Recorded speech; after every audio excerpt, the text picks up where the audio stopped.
기업가정신 콘서트의 김영사입니다. 반갑습니다, 여러분. 네, 감사합니다. 한 3달, 4달 만에 우리 만나는 거죠? 그동안 다 안녕하셨어요? 네, 다 안녕하셨어요? 네. 이제 오늘은 기업가정신 콘서트 시즌 2가 시작되는 날입니다. 그래서 그동안에 우리 이제 한국경제 팀들이 굉장히 새롭게 준비했고, 앞으로 시즌 2는 조금 다른 모습으로 여러분들과 만나게 됐습니다. 기쁘게 생각합니다. 요즘 사실은 저희 모두가 커다란 변화의 물결 속에 파묻혀 있습니다. 근데 그 중에 가장 큰 변화는 뭐라고 생각하시나요, 여러분들? 저는 가장 큰 변화는, 긴장하시지 마세요. 제가 보는 가장 큰 변화는 디지털 혁명입니다.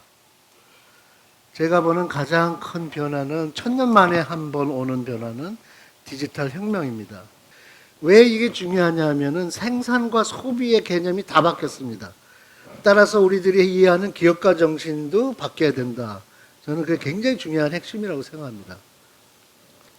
옛날에는 1년, 2년 걸리는 리서치를 이제는 하루에, 어떤 때는 10분에, 1분에 데이터에서 받을 수가 있어요. 그러면 그거는 모든 사람이 갖는 거죠. 차별화할 수 있는 거는 데이터가 아니죠. 빅데이터는 누구나 가질 수 있는 그야말로 문자 그대로 데이터죠. 차별화할 수 있는 것은 그 데이터 가지고 무엇을 만들 것인가 하는 거죠. 그래서 기업가 정신의 기본이 빅데이터를 가공하는 일로 경쟁력을 찾아가는 것으로 이제 바뀌고 있습니다. 과거에는 빅데이터를 무시하면서 노동형으로 돈을 벌었지만 이제는 왼쪽 머리를 대신해주는 인공지능이 있고 빅데이터가 있으니까 오른쪽 머리를 가동해가지고 그 빅데이터를 가공하는 쪽으로 사업 전략을 바꾸신다면, 즉 빅디자인의 프로세스를 활용하신다면 지금 산업의 규모보다 훨씬 더 큰 게 가능한 거죠. 그래서 디지털이 나타나서 기업인들한테 또는 제조업에 찬물을 끼얹었다 같은 식의 보도는 잘못된 것이다. 빅데이터가 나오고 디지털이 나오면서 정말 대박이 나오는 것이죠. 기업인들한테는. 지금까지 하는 사업보다 10배, 100배, 1000배, 10,000배가 되고 있죠. 이게 눈앞에 보이고 있죠. 그게 가능해진 것은 정말 1000년 만에 돌아온 행운이 아닌가. 디지털을 받아들이면 엄청난 기적을 낼 수 있는 시대에 와 있다. 그래서 저는 몇 달 만에 오늘 와가지고 드리고 싶은 말씀은, 그렇게 커다란 변화가, 가장 큰 변화가 무엇인가를 정리해서 말씀드리면 디지털이다, 이렇게 생각을 합니다. 오늘날 세계를 움직이는 가장 영향력 있는 인물은 바로 기업가이다. 많은 위기와 불확실한 상황에도 흔들리지 않고 대한민국 경제를 이끌어가는 바탕에는 기업이 있다. 미래에 대한 통찰력, 새로운 것에 과감하게 도전하는 열정, 혁신적이고 창의적인 정신으로 대한민국 경제의 근간이 되고 있다. 그리고 그 중심에는 그 기업들을 이끄는 기업가 정신이 있다. 김영세의 기업가 정신 콘서트는 수많은 위기에서도 포기하지 않고 도전을 멈추지 않은 살아있는 기업인들의 이야기가 있다. 대한민국 경제성장의 도약을 위해 뚜렷한 목표와 소신으로 새로운 가치 창조를 이루어내려고 노력하는 기업가 정신은 그 어느 때보다 중요하다. 기업인들의 공감과 소통의 자리, 김영세의 기업가 정신 콘서트에서 그 해답을 찾아본다.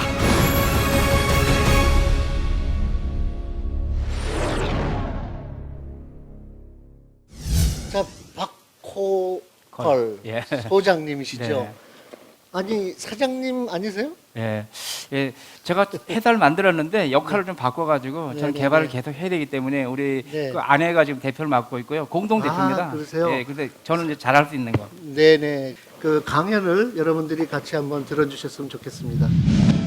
주식회사 포디랜드 포디창의연구소는 외국 교구들이 잠식해 있는 교육시장에 대한민국 교육에 새로운 대안을 제시하고자 발명특허 교구를 개발하고 있는 교육기업입니다.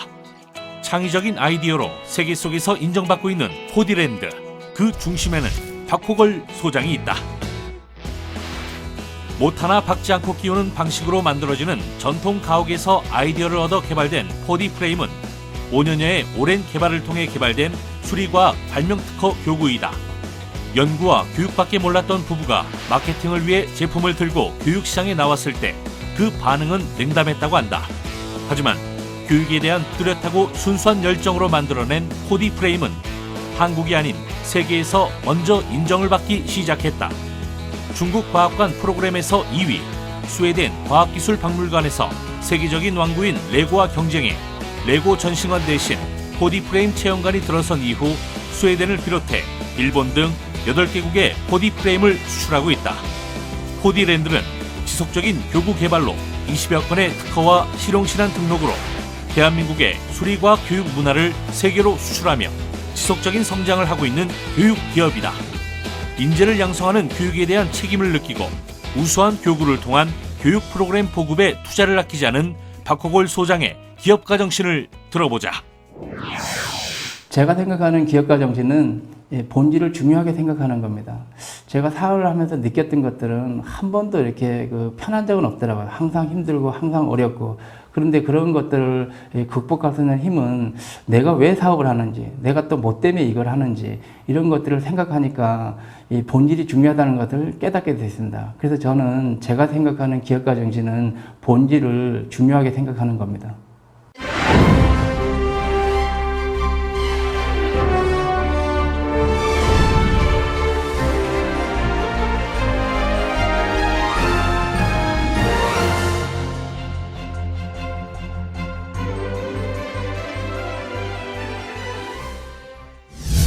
예, 안녕하세요. 반갑습니다.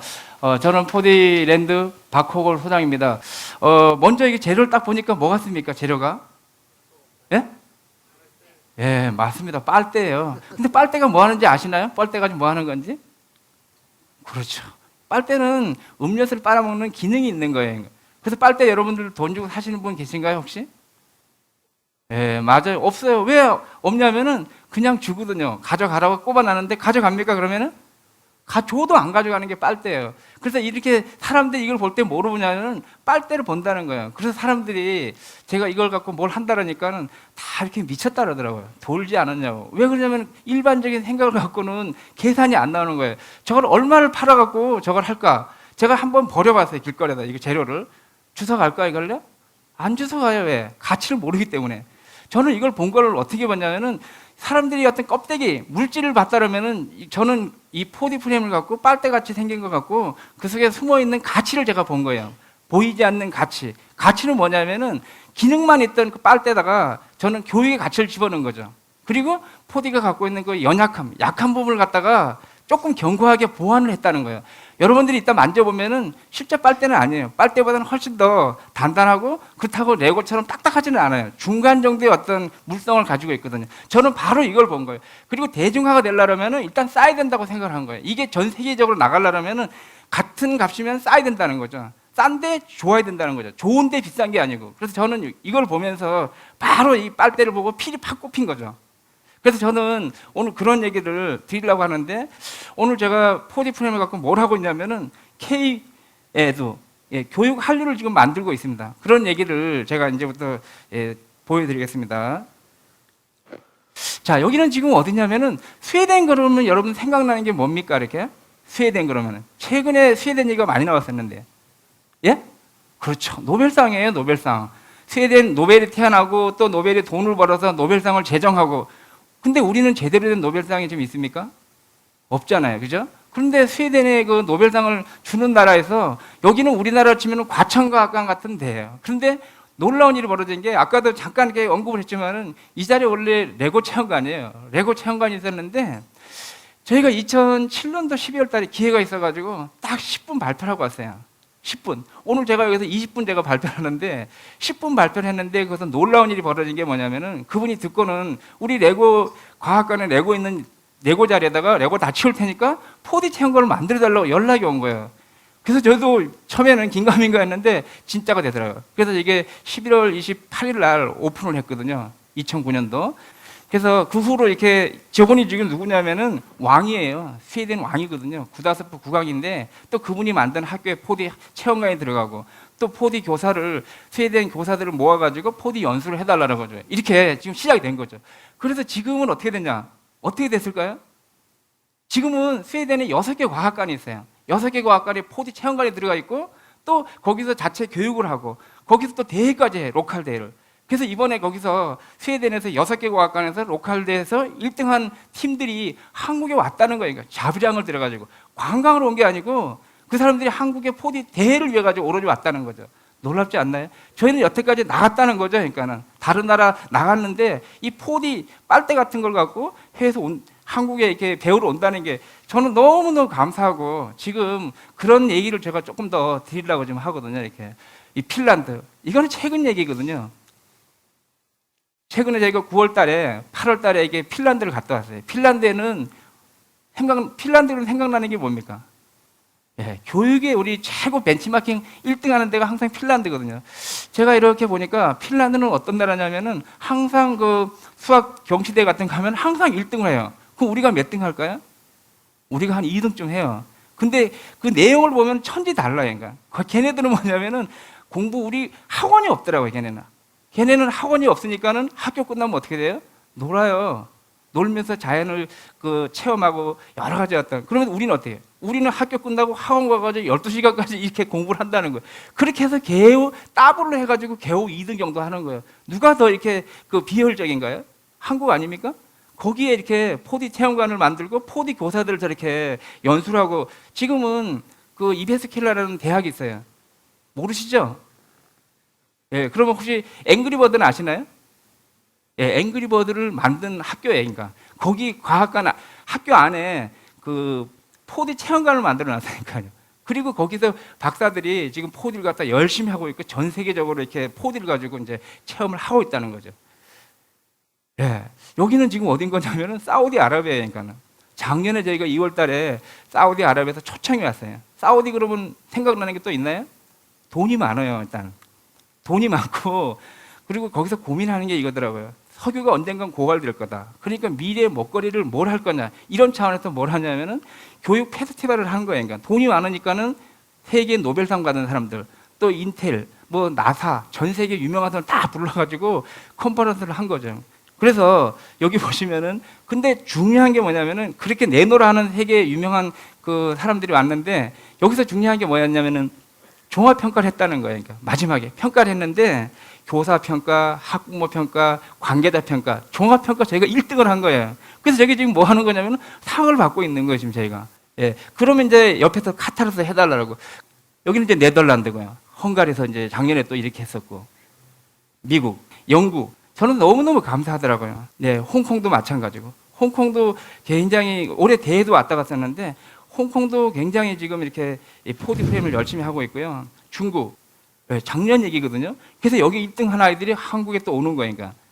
그래서 베트남도 가게 되고, 필리핀도 가게 되고. 필리핀에는 사실 올해 저희가 9월 8일 날 과천과학관에서 대회를 했어요. 제10회 전국 수리과학대회하고 제2회 국제수리과학대회를 했는데 필리핀에서 장학사들이 왔어요. 와가지고 이걸 참관하고 난 다음에 가가지고 바로 보고서를 올려가지고 누가 왔냐면은 교육감이 왔다 갔어요.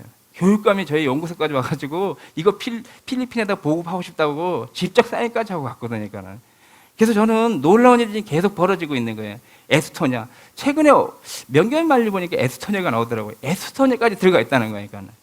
그럼 지금까지는 이제 포디 얘기를 했다라면은 제가 늘 고민한 게 있어요.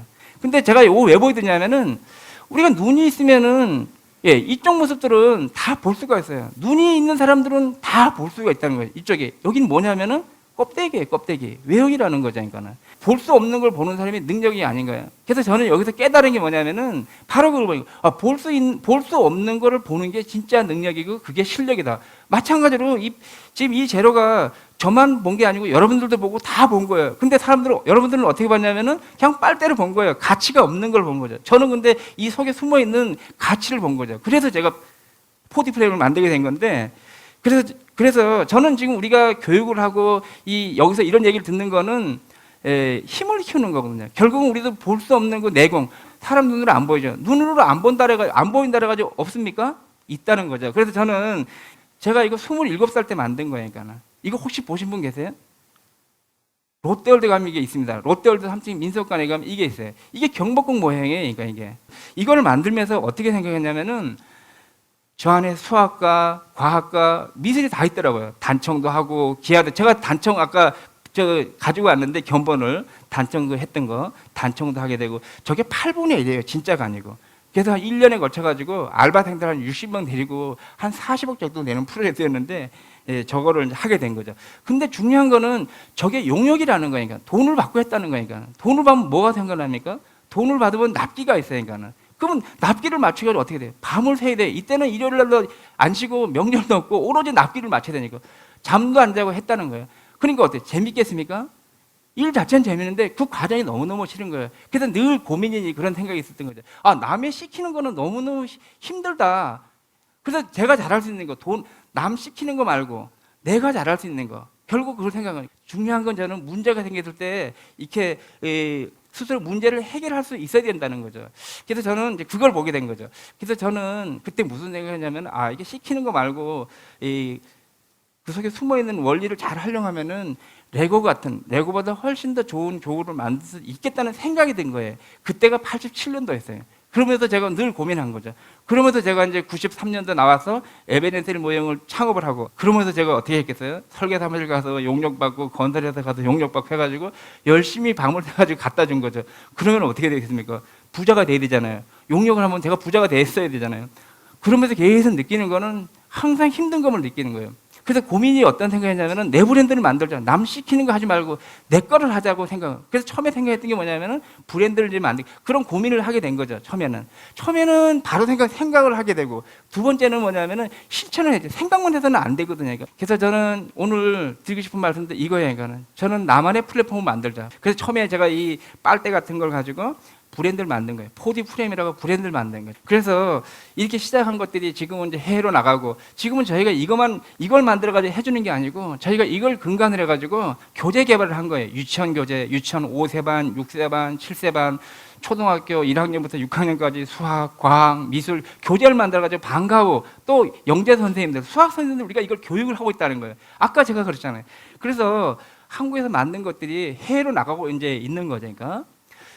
오늘 제가 이거 최근에 저희가 추석 때 이제 이게 오스트리아 린츠를 다녀왔어요. 오스트리아 너무 예쁘더라고요. 근데 이분이 누구냐면은, 여러분들 혹시 수학을 잘 하시나요? 수학 좋아하십니까? 아, 수학을 별로 안 좋아하시는 것 같네. 저도 수학을 참 못했어요. 수학을 잘했으면 아마 제가 이거 안 했을 것 같아.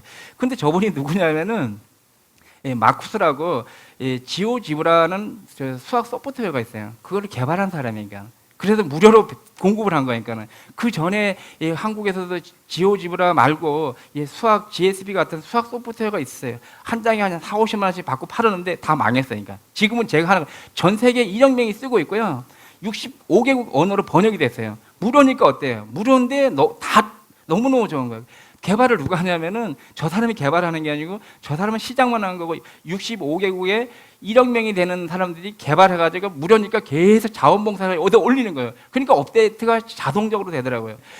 지금까지는 우리가 물건을 팔았다는 거죠. 물건을 파는 게 아니고 서비스를 파는 거죠. 시간을 팔고 과정을 파는 거죠. 지금 저희가 하고 있는 건 뭐냐면은 결과를 파는 게 아니고 완성품을 파는 게 아니고 이 과정을 파는 거예요. 시간을 파는 거예요. 내가 재료를 만들어주고 마침표를 누구 거니 여러분께 되는 거예요. 내가는 마중물 역할만 하고, 그러면 마무리 마침표를 여러분이 찍으면 누구께 됩니까? 여러분 작품이 되는 거예요. 그러니까 어때요? 늘어나는 거죠. 제가 하는 거는 뭐냐면은 그런 그 업데이트된 프로그램들을 갖다가 재공급을 하는 거예요. 저한테 다 오지 않겠어요. 그러니까 오면은 그 오는 데다 다시 이제 중간에 어떤 터미널 역할을 지금 하고 있는 거니까. 지금 이제 이렇게 대회를 저희가 이렇게 하고 있죠. 요번에 이제 한 거죠. 8월 달에. 그래서 지금은 우리가 그간에 이렇게 뭐 창의력 올림피아드 돈 싸들고 한 달에 한 번에 이렇게 한 5, 600만씩 들여가지고 나갔었는데, 그분들이 자비용으로 해가지고 한국으로 들어오고 있다는 거예요. 내년에 저희가 대회는 한 10개국이 들어올 텐데요. 올림픽을 하고 있는 거예요. 한국이 종주국이 돼가지고,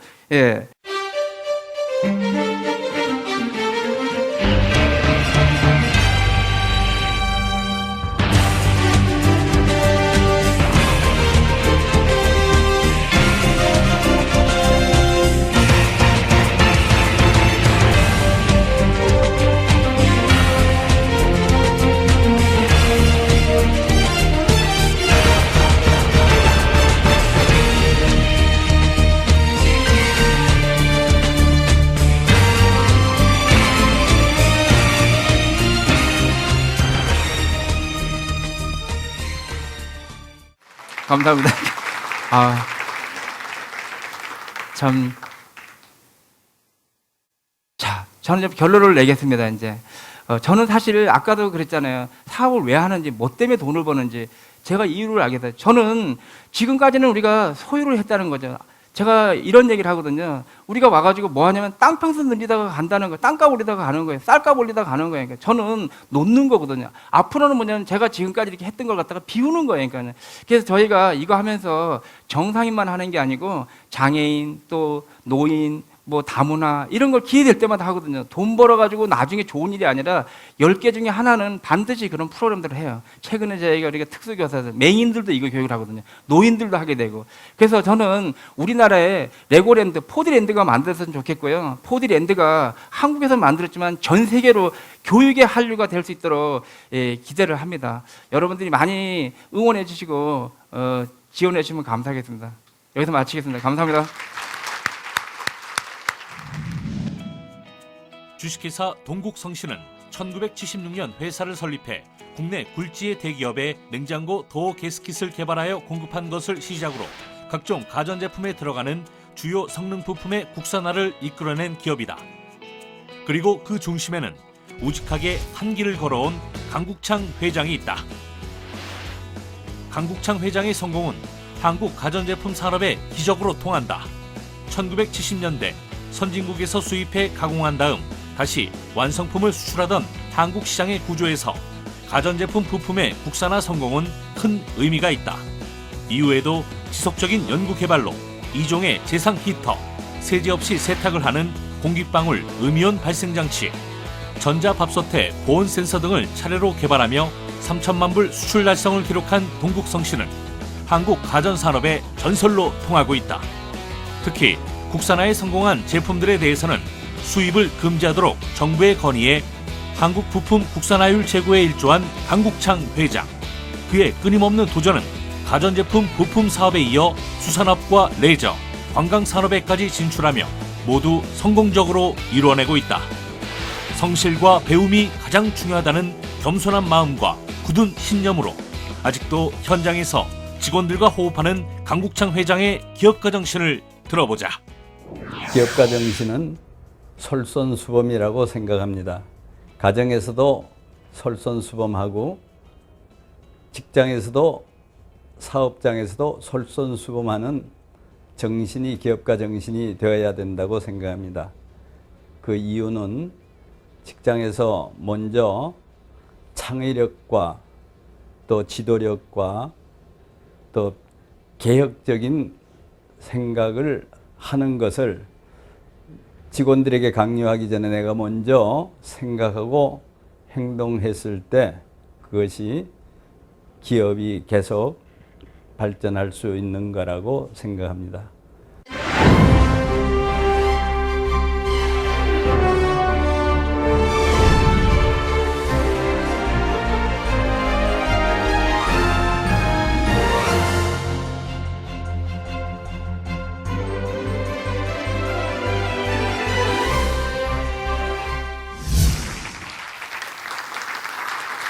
안녕하십니까.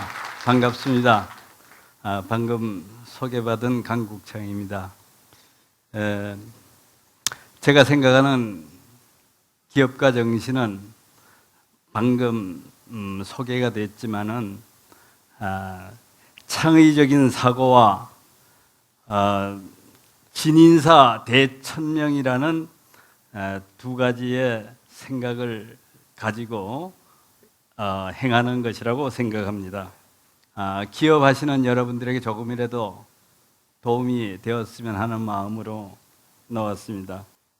먼저 저는 국내 4곳에 또 해외 4지역에 가전부품 제조 공장과 골프장을 경영하고 있습니다. 저는 강원도 태백에서 태어났습니다. 하늘 아래 첫 동리라고 할 만큼 무척 깊은 산골이죠. 탄광촌을 벗어나야 되겠다는 그런 생각으로 꿈을 가지고 열심히 벗어날 생각을 한 결과 연세대학교 전기공학과에 입학하게 되었습니다. ROTC 3기생으로 또 군대도 임관해서 장교로 생활을 하면서 여러 가지 리더십도 배웠고 전역 후에는 7년 동안의 직장 생활을 통해서 또 새로운 것을 많이 배우게 되었습니다. 그 이후에 사업을 해야 되겠다는 생각을 가지고 이제까지 한국에서 만들지 못하는 물건이 뭘까 찾아서 그것을 개발하기 시작했습니다.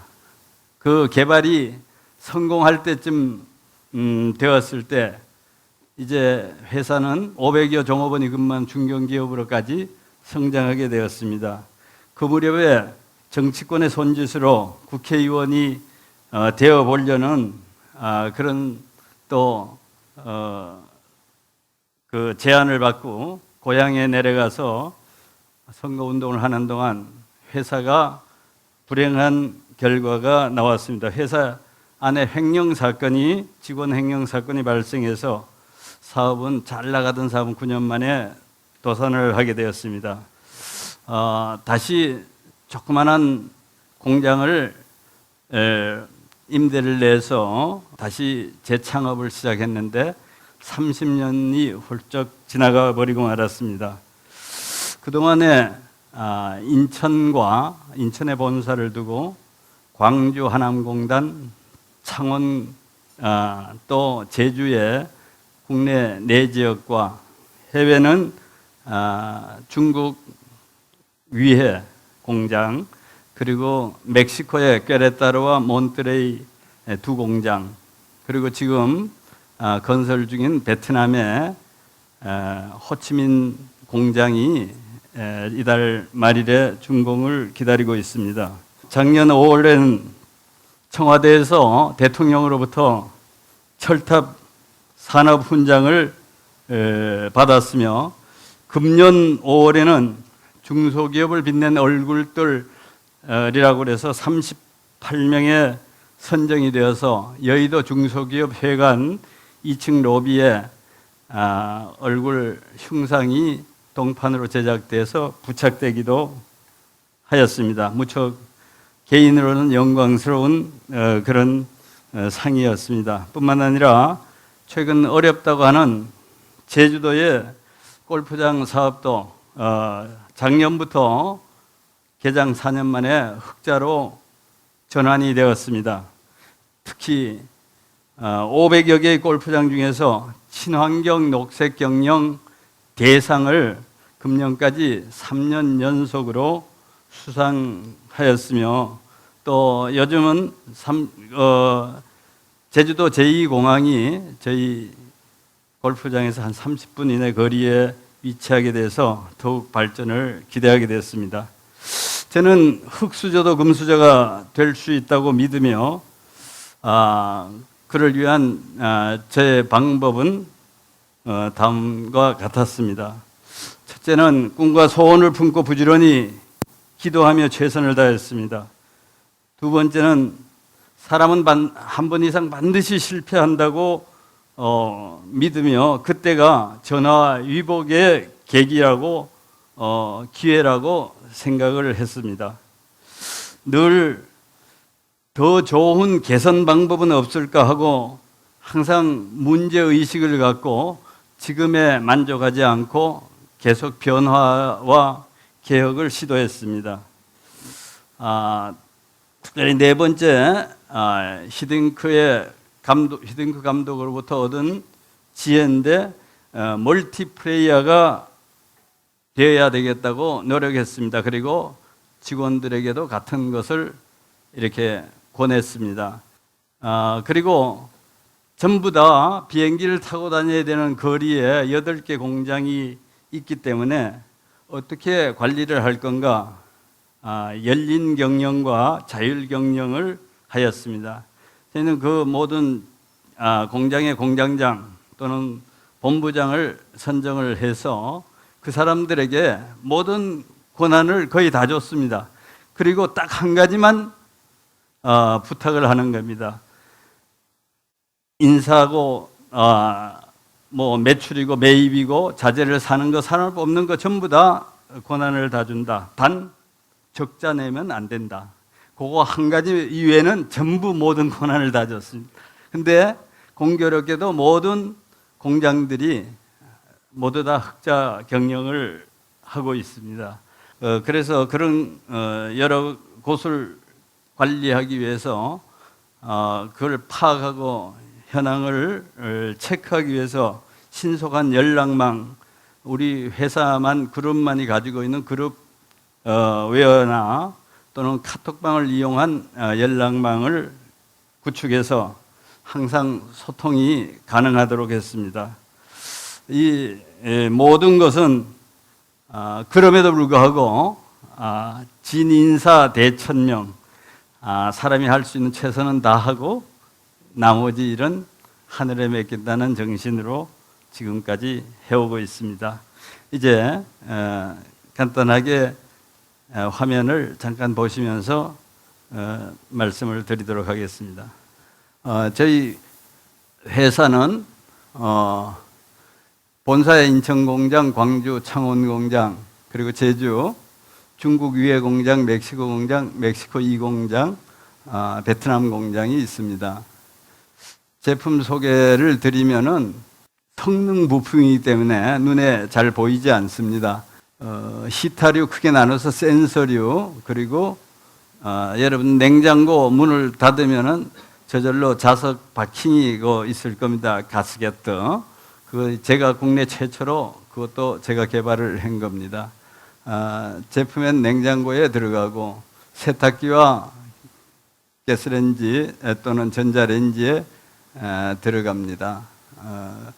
그리고 지금 비데도 우리나라의 한 80% 이상을 저희가 하고 일본에 이낙스나 도시바에 수출하고 있습니다. 실패해서 얻은 교훈 다시 전에는 창고에 물건을 많이 싸고 팔고 이랬는데 이제는 창고를 거의 없앴습니다. 무창고화 했습니다. 그리고 자재 관리는 just in time, 꼭 필요한 만큼 사고 필요한 만큼 쓰는. 중소기업은 정확한 것도 중요하지만 신속한 게 더 중요하다고 생각해서 신속 정확 협동이라고 우리는 했고,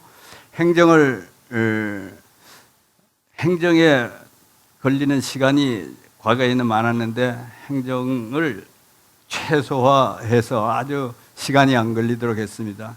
늘 팀별 경영 실적 평가는 스스로도 내가 몇 등인지, 우리 10개 팀 중에 몇 번째 되는지 이달에는 알 수 있도록 그렇게 양식을 잘 만들어서 본인들이 본인의 점수를 채점하는 그런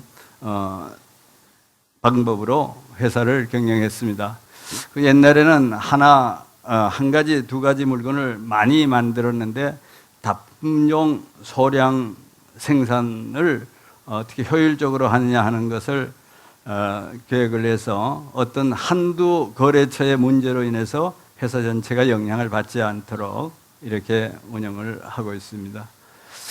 컨트롤 타워는 이제 본사는 어떻게 하고 있는지 파악은 해야 되니까 전부 전산화를 해서 아주 멕시코에 오늘 현재 시제가 얼마인지, 뭐 받을 돈이 얼마인지, 술 돈이 얼마인지, 거기 가면 24시간이 걸리는데 여기 앉아서 매일매일 체크할 수 있도록 그렇게 시스템을 만들어 놨습니다. 결론적으로 뭐 기업가 정신이라는 게 여러 가지가 있겠지만은 기업가는 무조건 수익을 내야죠.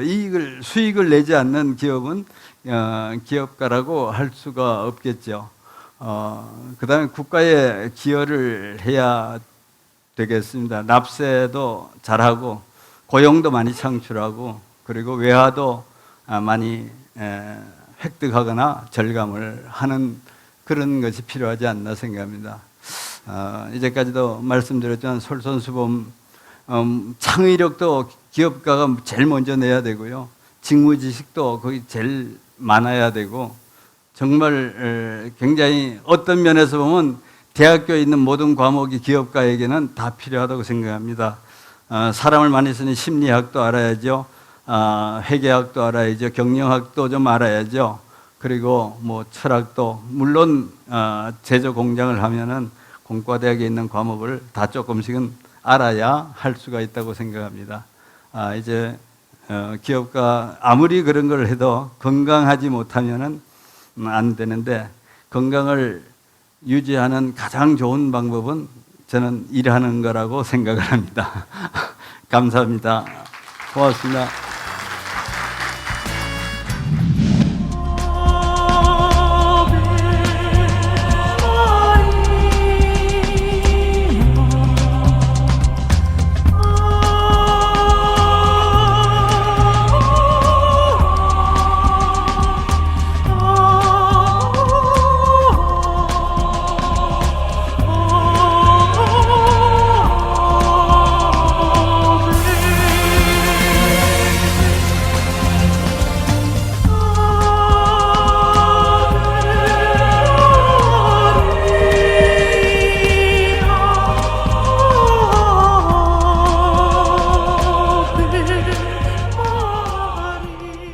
훌륭한 강연을 해주신 두 분, 강국창 회장님, 그 다음에 박호걸 소장님, 다시 모셨습니다. 박수로 좀 맞아주시기 바랍니다.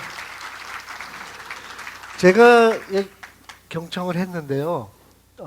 두 분이 상당히 대조도 되면서 보완도 되면서 오늘 구성 괜찮았죠? 네. 앞서 발표를 하셨던 우리 박 소장님은 그 브랜드가 4D 프레임. 예. 4D 보고 4차원이라 그러는 거 아니에요? 맞습니다. 제가 보기에는 대표적인 퍼플 피플. 일하는 이유가 자기가 좋아서 한다. 그다음에 소유보다는 공유다. 그다음에 뭐 여러 가지 공감하는 부분이 많았습니다. 기업가 정신을 어떻게 표현하셨죠 아까? 우리 박 소장님. 네, 저는 아까 본질이 중요하다고 생각했는데 네. 왜 그러냐면은 눈에 바깥의 거는 다 변하더라고요. 눈으로 네네. 보는 건 변하더라고요. 맞아요. 본질만 안 변하더라고요. 네네. 그래서 제가 처음에 이 사업을 하는 본질적인 목적이 네. 내가 잘 살기 위해서 하는 게 아니라 내가 배워서 남주자. 네네. 예, 그래서 소프트웨어이기 때문에 계속 받아가지고 중개 역할을 하게 됐더라고요. 그래서 저는 공유가 중요하다고 생각하기 때문에 네네. 본질이 굉장히 중요한 것 같아요. 네, 그렇게 남들이 못 보는 거를 볼 수 있었던 비결이 뭡니까? 세상이 바뀌다 보니까 이제는 뭔가 이렇게 남이 시킨 일 해갖고는 안 되겠다. 어떤 내 걸 해야겠다는 생각이 동물적으로 어떤 생겼던 것 같아요. 계산을 안 했다는 거죠, 사실. 태어난 엔트레프레너. 태어나기를 기업가로 태어나신 것 같고요. 강 회장님, 그 직원들한테 모든 권리를 주셨어요. 네. 그러니까 뭐 인사권, 무슨 뭐 구매, 뭐 모든 권리를 주셨는데 단 조건 하나가 아주 기가 막힌 거던데요. 단 하나 조건은 절대로 적자를 내면 안 된다. 그 직원들한테 엄청난 압력이 될 것 같은데 그 결과가 어땠습니까? 적자가 없었네요. 아주 좋았습니다. 적자 예, 없었습니다. 뭐 대단하십니다. 거의 적자가 없이 네네. 조금 능력이 부족한 사람도 모든 네. 것을 맡겨놓으면 네. 책임감하고 이런 게 굉장히 있었습니다. 예, 근데 어떻습니까? 지금 회장님 사업을 보면 물론 기술을 가지고 제품 개발을 하셔서 성공을 하셨는데 대부분의 그 커스터머가 뭐라 그러나요? B2B 사업이 위주였던 것 같은데 그래서 부품을 만들어서 납품을 하셨지 않았습니까? 그 미래 우리 동국 성신의 경쟁력이 그동안에 이렇게 축적하신 그런 그 부품과 그런 그 OEM으로 납품하는 그런 그 비즈니스 모델이 앞으로는 좀 어떻게 변할지 궁금합니다. 저는 지금 계속해서 한 기업이 30년 이상 간다는 것은 굉장히 어렵습니다. 제가 실패했을 때 제 혼자 독점했던 것이 많은 경쟁 회사가 생겼습니다. 그 대기업들이 주 바이어이기 때문에 그냥 두지를 않았죠. 네. 우리 회사 근무했던 사람도 스카우트 해가지고 경쟁을 했습니다만은 네. 그 이후에 계속 그 경쟁에 저희가 우위를 차지한 거는 매번 그 새로운 창조적인 또 창의력을 발휘를 하도록 모든 직원들에게도 그걸 제안을 했고, 사는 길이 남하고 똑같아서는 안 된다. 그리고 우리가 만드는 것은 팔로 가는 물건을 만드는 것보다가 네. 사러 오는 물건을 네. 만들자. 네. 그래서 아이고, 참 이게 좋은 말씀이십니다. 네. 그런 그 생각으로 이제까지 기업에 임했고, 그것이 네. 잘 맞아진 것 네. 같습니다. 네. 이제는 세계 우리하고 같이 경쟁하는 회사들이 있는데, 거기에 여러 면에서 조금 더 떨어지지가 않는 그런 네. 세계적인 품질이 네. 이루어졌습니다. 품질로 경쟁한다. 한 품질과 가지만 가격이죠. 한 가지만 더 여쭤보고 싶은데, 그 OEM 바이어들 중에 한국의 대기업도 있고 해외 바이어도 있었던 것 같아요. 네, 아까 네, 리스트 보니까 그렇습니다. 그 두 기업들을 상대하시면서 혹시 뭐 차이점, 어떤 쪽이 더 일하시기 더 힘드셨는지 이런 경험이 참 도움이 될 것 처음에 같은데. 어려웠던 것은 제일 처음 개발을 했을 때 네.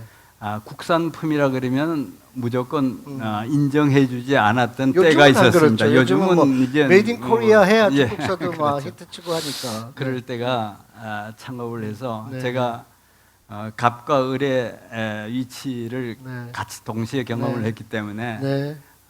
너무 어려웠습니다. 창구가 네. 굉장히 네. 어려웠습니다. 우리 소장님 아까 보니까 젊으신데도 불구하고 국왕도 만나고 쿠웨이트 왕자도 만나고 참 럭키하신 분 같아요.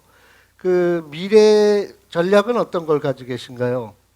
저는 미래 전략을 많이 이렇게 공유하는 게 결국 소유가 아니라 공유를 아까 마지막에 드렸는데, 제가 소유를 하려면은 자꾸 이렇게 관리를 해야 되고 집을 지어야 되고 한 비용이 들어가잖아요. 근데 제가 몸을 비우고 나누니까 몸이 가벼워지면서 결국에는 그 바깥이 풍성해지더라고요. 그러니까 이 넓은 공간을 갖다가 만약에 이걸 저 혼자 개인적으로 내가 채우려면 얼마나 비용이 많이 들겠습니까? 제가 하나만 만들고 나머지 여러분들이 하나 십시일반 하나 만들어 놓으면 이 공간을 금방 채우거든요. 저는 여기에 앞으로 희망이 있다고 생각해요. 그래서 저는 우리가 어떤 그 트렌드를 읽어야 되고 세상의 어떤 흐름을 아는 게 중요한 것 같아요. 그래서 저는 지금 앞으로 저희 계획은 그냥 어떤 제가 계획을 하지 않고, 계획을 한다고 계획대로 안 되더라고요.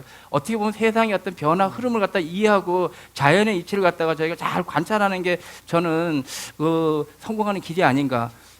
그런 마음이 드네요. 지금 이렇게 해놓은 거는 굉장히 심플한 솔루션이 나왔거든요. 그게 신기한 것 같아요. 그러니까 엄청나게 복잡한 걸 하다가 축적된 결과에 의해서 나온 결론은 굉장히 심플하고 훌륭합니다. 훌륭한데 한 가지 질문. 특허가 어떤 정도로 커버가 되어 있습니까? 특허는 저희가 한 60개 정도 냈고요. 뭐 여기 실용신안 또 특허, 저작물을 저는 계속 만들어내고 있기 때문에 누가 또 따라오더라도 한 발 한 발 앞서가면 되는 거죠. 맞습니다. 한 발 한 발 앞서가면 네. 되는 거죠.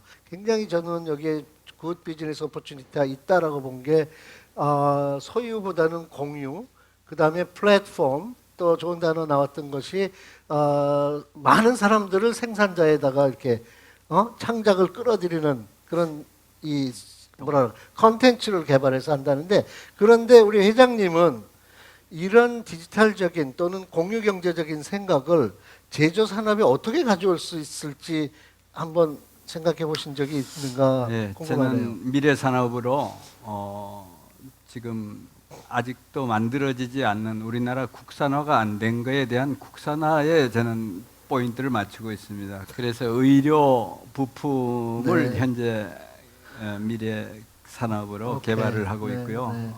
혹시 네. IoT 쪽으로도 연관을 가져가시나요? 의료 산업 중에서 그 전부 다를 연관을 갖기는 힘들고요. 네, 네, 네. 제가 지금 개발을 해놓은 것은 아직 완전하게 그 상품은 안 됐지만은 지금 대장 내시경 또는 위 내시경을 할 때 사용되는 호수를 만들어놨습니다. 네, 네. 그것은 전 세계에서 3나라밖에 만들질 못하고, 네. 우리나라에도 일회용 주사도 못 쓰는데 지금 내시경 호수 이런 거를 써서 간접 그건 너무 비싸고 이러니까 이걸 세척을 해서 다시 재활용하고 있습니다. 네. 굉장히 모순이죠. 네. 그래서 이런 것을 재감염을 방지하기 위해서 꼭 필요한 거라고 생각해서 지금 열심히 네. 개발하고 있고요. 미래 산업으로는 우리나라의 관광 레저 분야에 좀 더 신경을 써서 그 분야를 확장시키려고 아까 생각하고 말씀하신 있습니다. 제주도의 그 골프장 예, 같은 예, 정말 놀랍게도 지금 만든 지 3, 4년밖에 안 됐, 5년 딱 되셨나요? 5년 됐습니다. 5년 됐는데 벌써 3년간 연속 친환경 네. 수상도 하시고 아까 말씀을 들으니까 특별한 비결이 있으셨는데 그 뭐였었죠? 골프장은 잔디를 기르려면 물을 제일 많이 씁니다. 우리나라가 물 부족 국가여서 사실은 특별히 제주도의 지하수나 수돗물을 사용하면은 지하수는 삼다수에서 자원이죠. 그래서 그 13단계 누진세를 매겨 놓습니다. 보호하기 위해서. 농민들은 아주 싼 값, 골프장이 쓰는 물은 제일 비싼 가격으로 하기 때문에 보통 다른 골프장은 한 달에 최하 1억씩 물값만 들어가는데 저희는 1,000만 원도 안 들어갑니다. 네. 그것은 공짜 물을 현재 쓰고 있는 거예요. 하늘물을 쓰고 있는 겁니다. 하늘물을 비가 그래서 그 골프장에 처음부터 기획하기를 하늘물을 쓰려면 그릇이 많아야 되는데 그 물 담을 그릇을 많이 만들었습니다. 그 호수를 폰드라고 그러죠.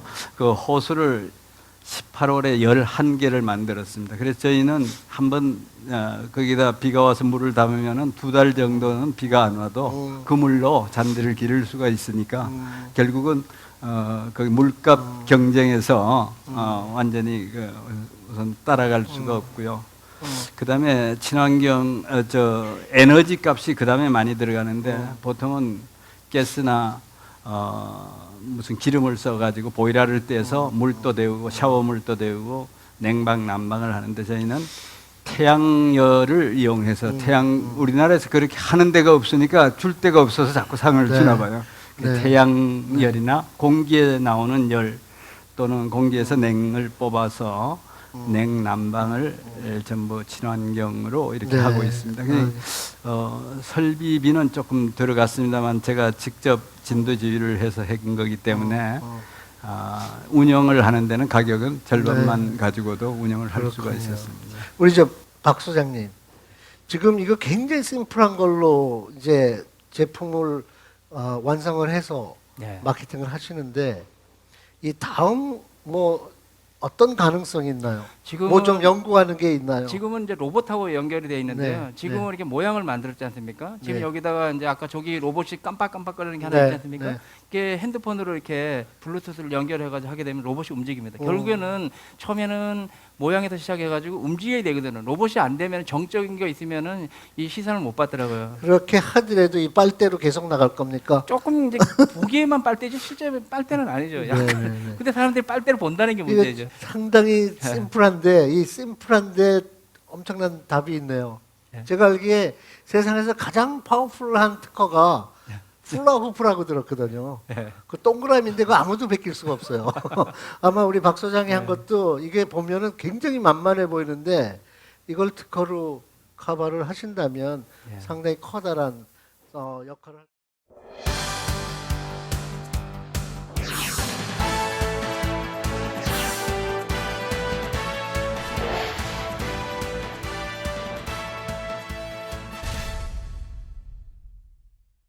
여러분 오늘 두 분 강연 어땠습니까? 유익했죠. 굉장히 재밌었던 것 같아요. 더군다나 두 분이 굉장히 그 상반되는 생각도 가지셨고 경험과 비즈니스 모델과 두 분의 그 스타일도 다 달랐고 굉장히 다양한 이야기가 즐거웠던 것 같습니다. 저도 굉장히 오늘 행복했고요. 시즌 2의 첫 번 방송으로 굉장히 기억에 남을 것 같습니다. 제가 앞에 소개할 때도 말씀드렸지만은 저희들은 한국뿐만 아니라 전 세계적으로 디지털 트랜지션에 살고 있습니다. 옛날에는 기업을 키우는 게 점을 키우는 겁니다. 기업이 하나의 점이라고 보면 계속 만들어냅니다. 키워가죠. 요즘에는 그게 아니라 점과 점을 연결하는 겁니다. 그게 바로 쉐어리즘이고 그게 바로 디지털 이코노미라는 거죠. 그래서 점과 점을 연결하는 방식으로 점 하나에 집착한 회사들을 밀어내고 있습니다. 새롭게 태어나는 기업들이 이게 바로 디지털 시대의 핵심이다 이렇게 보거든요. 그래서 굳이 영어로 표현한다면 옛날에는 improvement, enhancement 이런 게 기업의 경쟁력이거든요. 뭐를 키운다, 더 잘한다 이런 거였었는데 이제는 replacement예요. replacement. 그러니까 회사의 자리를 바꾸는 거예요. 이런 비즈니스를 replace 해버리는 거예요. 그래서 이런 말이 있잖아요. If you don't replace, then you will be replaced. 만약에 당신 기업이 다른 비즈니스를 자리를 바꿔버리지 않으면 당신 기업을 남들이 와서 replace를 해버리는 거예요. 그러니까 엄청난 변화가 엄청난 속도로 진행되고 있다. 따라서 조직이 바뀌어야 된다. 따라서 인재의 스펙이 달라져야 된다. 우리의 미래의 인재들은 과거의 인재와는 전혀 다른 사람들이 세상을 바꾸고 있다. 이런 것들이 우리가 오늘도 한 번 더 공감을 하기를 기대하고요. 또 중요한 거 한 가지는 아까 제가 디지털 혁명이다라고 말씀했죠. 산업혁명 4.0보다 더욱더 중요한 사실은 우리는 지금 디지털 레볼루션에 들어와 있다라는 말씀을 드렸는데 그중에 임팩트가 큰 거가 하나 있어요. 제조 산업이 바뀝니다. 제조 산업이 바뀝니다. 우리나라가 제조 산업의 의존도가 28%가 됩니다. 국가 전 총 생산량에. 그리고 우리 먹여 살리고 있죠. 근데 혹자는 제조 산업이 사양길이라 국가적인 전략이 제종 산업에 집착해서는 안 된다 이런 의견들이 있었는데요. 저는 그렇게 생각하지 않습니다. 지금 전 세계는 제조 산업이 새롭게 리바이벌 되고 있습니다. 잘 아시죠? IoT의 경제 규모가 1년에 2경이 되는 게 10년 남았어요. 2경 규모가 한국 돈으로 1000조가 10개 되면 경이 되죠. 이렇게 커다란 비즈니스가 이제 태동을 하고 있는데 제조 산업에서는 이제 끝자락이라고 생각하는 건 너무 안타깝거든요. 이제 시작인데. 근데 머지않아서 이제는 글로벌 로컬라이전 디지털 생산 시스템으로 바뀝니다. 무슨 얘기냐 하면 좋은 디자인이 있으면 이거는 전 세계에서 중요한 소비 시장에서 직접 생산하는 시대가 다가오고 있는 거죠. 해운이나 조선 산업이 사양길 가는 이유가 바로 그겁니다. 이제 물건을 배 태워서 보내는 시대가 서서히 문을 닫습니다. 그 시간, 그 비용 대신에 생산을 세계화한다. 글로벌 로컬라이제이션이 가능하다. 이게 바로 디지털 기술이 있기 때문에 가능합니다. 애널로그 시대에서는 한 군데서 공장을 만들고 수십 년이 걸려야 경쟁력 있는 상품을 만들지만은 디지털 시대에서는 굉장히 발빠르게 훌륭한 디자인의 좋은 상품을 각 시장에서 직접 생산해서 물류 시간 비용 없이 경쟁력 있게 팝니다. 지금 우리나라 제조는 그런 방향으로 준비를 해야 되기 때문에 제조라는 산업과 디지털이라는 기술과 빅 디자인이라는 그 삼각형을 만들어내야만 우리나라 경제가 세계 수준으로 다시 성장하지 않을까. 굉장히 중요한 시점에 와 있다는 것을 오늘 찾아주신 여러 기업인들과 공유하고 싶고요. 또 오늘 시청자 여러분들하고도 제가 꼭 나누고 싶었던 말씀이었습니다.